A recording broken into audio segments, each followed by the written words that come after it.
wealth is really dependent on luck. And I would say this was also one of the things that motivated me to step out of academia, because I saw that if I want to become, let's say, a professor in Germany, I have to be lucky enough to study with a professor, right, who has good connection. And therefore, whenever a position opens up, it opens up in my field. And all these luck factors accumulate, right? And exactly, I mean, as you see right now, right, like, how is your current state? Are you happy right now? And if you are not happy right now, then try to change it. Will this lead to a better future? No one knows. We cannot predict the future, right? We only predict it in certain situations, as I said, in the case of an electron, or if I let a pin fall down, right? But as a system like us, you cannot predict the future, right? So the future is always unknown.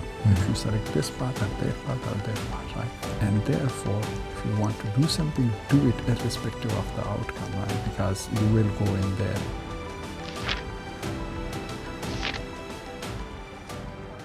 네, 여러분, 오늘은 파키스탄에서 이제 독일 튜빙겐으로 와서 물리학 박사를 취득하고 스위스에서 잠깐 일했다가 다시 슈튜트가르트로 돌아와서 데이터 사이언티스트로 일하고 있는 샤히드를 인터뷰하러 갑니다. 바로 가시죠.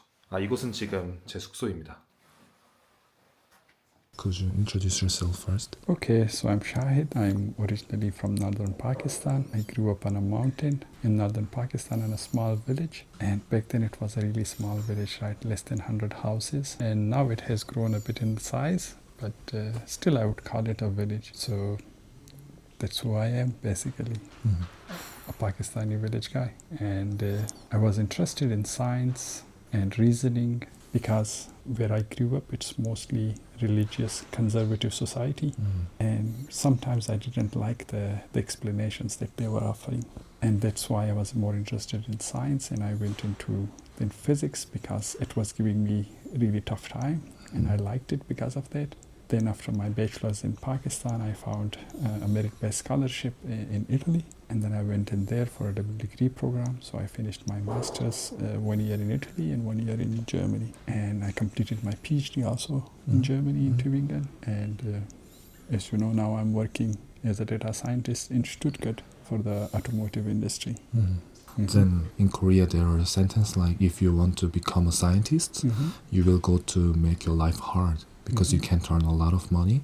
So you should choose engineer. So I don't know how other society or other countries think about the job of being scientists. So how about your circumstance? You are right, in my home country as well. So in Pakistan, they would say that go and become a doctor or an engineer or a lawyer, right? That's the places where you can earn more money. And as you mentioned, like the ease that it comes with it, but it's not necessarily the same thing for everyone, right? Now comes the part that sometimes people look at really successful engineers or really successful entrepreneurs, right? And then they extrapolate from there. Since he or she had made it, I can also make it as an engineer, right? For that, I have statistical evidence that that's not true. So there are 3 researchers, I think 2 physicists and 1 economist from the University of Catania, I think somewhere in Italy, and they did a study where they wanted to see that if you look at IQ, it's Gaussian distributed, right? Some people are on the lower spectrum, some people are on the higher spectrum. But if you look at wealth distribution,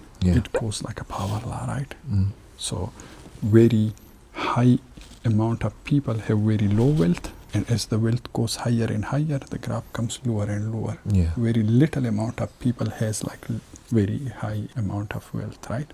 And they wanted to see whether from this distribution you want to map how is the possibility that you can go in there. And they saw that since you are in the edge of this distribution, and basically you need a little bit of luck to get here into this wealthy part, this luck is very hard, even though you are very intelligent. But since you are not the mean of the distribution, the mean of the distribution is an average guy.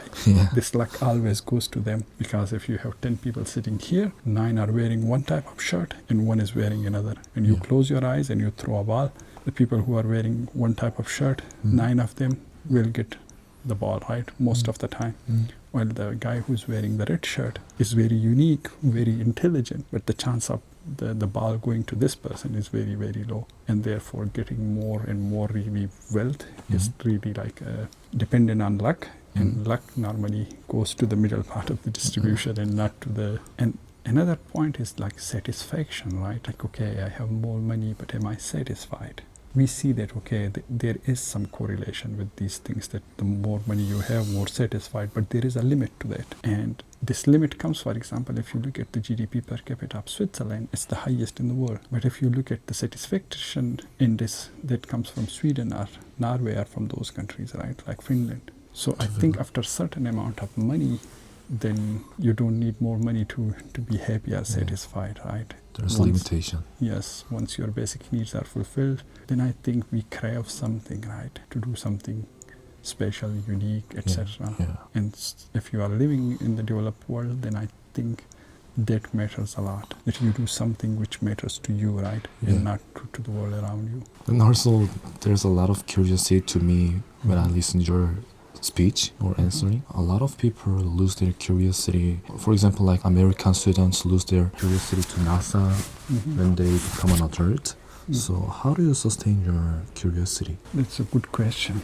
Yeah. So you have fundamental physics, and here, let's say you have an electron which has only a few variables associated with it, right? Its spin, its charge, etc., its mass. And then you have a human. It's made up of billions of electrons, protons, all these different systems in a cell. The system becomes such chaotic mess, right? Yeah. And in physics, even in classical physics, if you take one simple pendulum, we can describe how the path will go in one dimension very well. Yeah. If you attach another pendulum to it, the system becomes chaotic. And then from the initial conditions, we can never know the final thing, right? Even if you doesn't know the initial condition very well, you cannot predict the final state, right? So everything is like pretty complicated over there. And from such a simple system, and we humans are such complicated systems, right? So of course now the advice or something that I will be giving will not be as valid, right? Because it has worked for me and I don't have any statistical evidence again to prove that it will work for you as well or for someone as well, right? Yeah. But motivation is basically, in my opinion, when I read this book, Atomic Habits, is basically going there and doing the thing.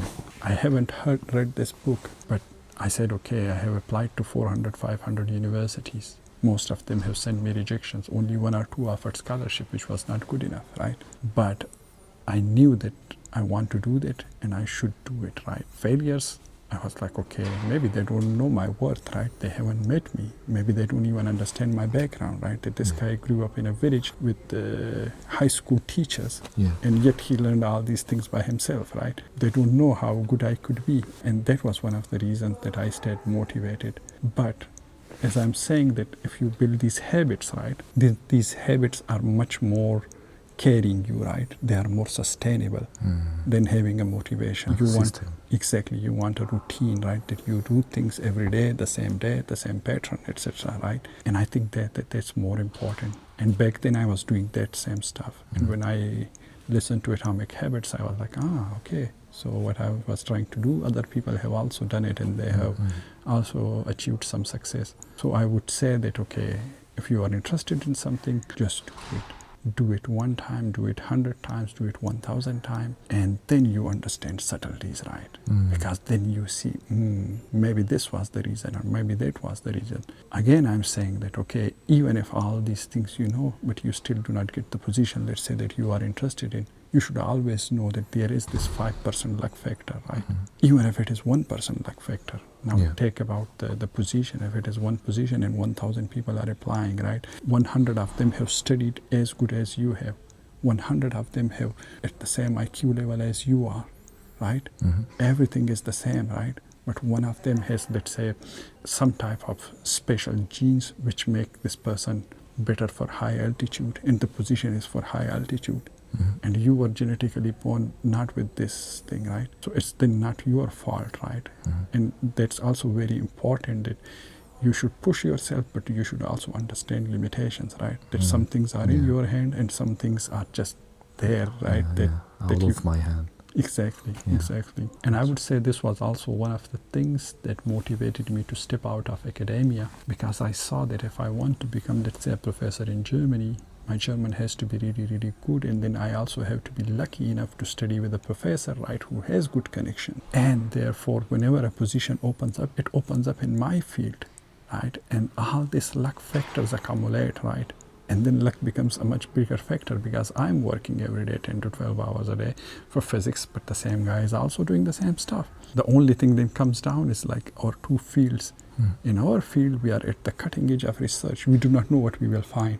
But if we find a dead end, most government stops putting money in there. While the other group, which was also doing the same stuff at cutting edge, they didn't know.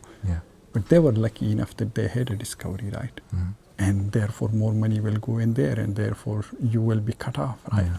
So understanding limitations is also very important, that you know, right, that what are my chances of success in this field and in that field, right? And that's why I thought maybe in the industry I can go to different domains, etc., and then I'm in a much broader position. Then, like, to sum up, the reason why you choose to going out to the academia field is you make a simulation with two parts of that, and you think industry field has more possibility in the future. Is it right? Yes, like the chances of growth for me in my mind simulation is that I have much more chances of success, right? And as I said, I could be fooling myself, right? Because I could be swayed by all these different opinions, right? And I could be saying like, no, I'm taking a really logical decision, right?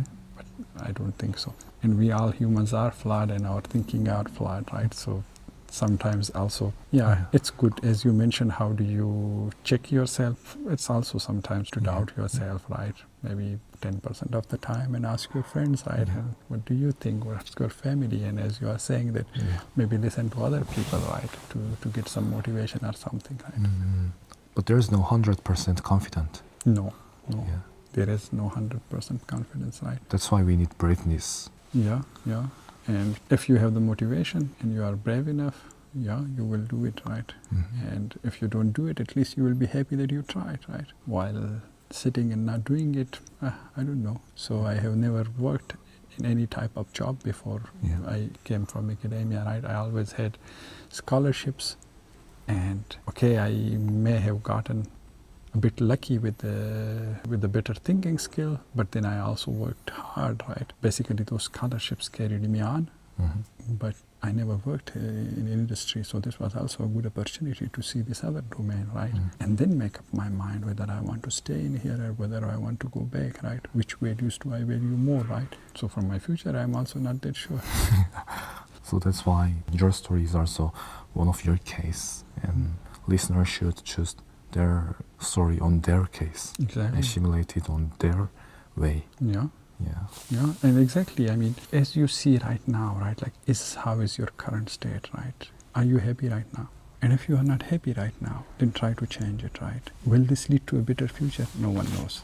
We cannot predict the future, right? We only predict it in certain situations, as I said, in the case of an electron, or if I let a pin fall down, right? How much will be the acceleration, etc. But as a system like us, you cannot predict the future, right? So the future is always unknown. If you select this path or that path or that path, right? And therefore, if you want to do something, do it irrespective of the outcome, right? Because you will go in there, and if you have the motivation, you will go in there, right? But if you don't have the motivation, it's really hard, right? Because as I'm saying, the future is always uncertain, right? And therefore, always evaluate yourself. Do you have the motivation to go in there?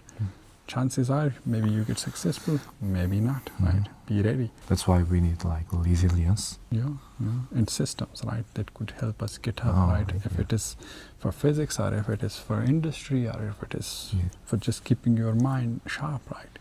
You need these systems to follow, getting up every day, doing your exercise, going to work, eating good food, right?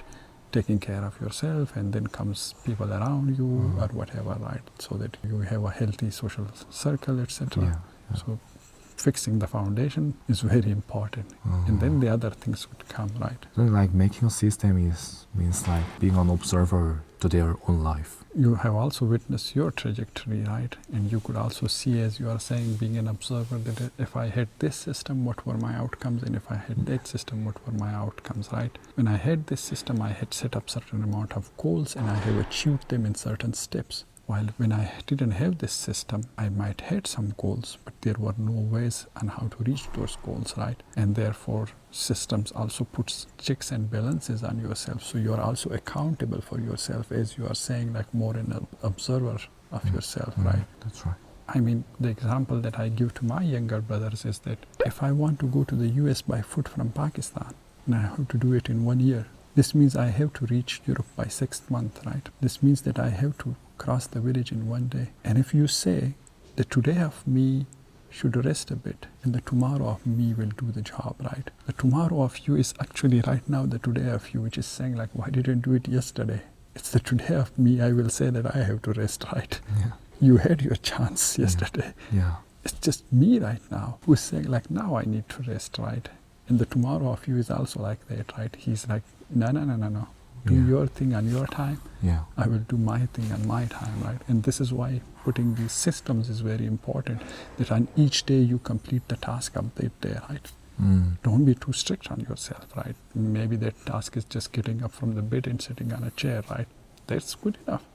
During my master's, I had certain days where I just wanted to go to the library to sit down there. I didn't study. I couldn't focus. Those were very important that I got up and I went there to sit down there, right? To not break the system, right? Yeah. My grandma died. I was really sad, right? And I didn't want to study. I didn't want to do anything. I couldn't. But I just went in there, right? I completed the cycle. That's very important, that I keep myself in checks and balances, right? That I do the duty, right? That would be my 2 cents. That's a really good answer, maybe. Okay. Then, like, for the last question to the career topic, like, if you could give one piece of advice to your younger self, what would it be? Go on. Don't stop. When you are young, that's more important, that you go and do stuff, right? Things will sort out themselves. You just need to go and do the thing, right? Getting up every day, going to the library or whatever is your place, you go to sit down and do the thing that you want to do, right? So do it every day, make a routine. And the more you do things, the more time you take out to do things, the more you will think about them, right? And therefore, you will have much better understandings of the things that you are doing. And another thing would be also to not listen to old people like me. Why? My age is already gone and I'm 35, right? No. But your experience is really valuable to younger Maybe, people. yeah, but as I said, every human is pretty unique, right? And every Yeah. society too. Every society, every human being is pretty unique. So my anecdotal evidence is there. If you like it, take it. If you don't like it, it doesn't mean shit. Don't worry. Yeah, you will find your own path.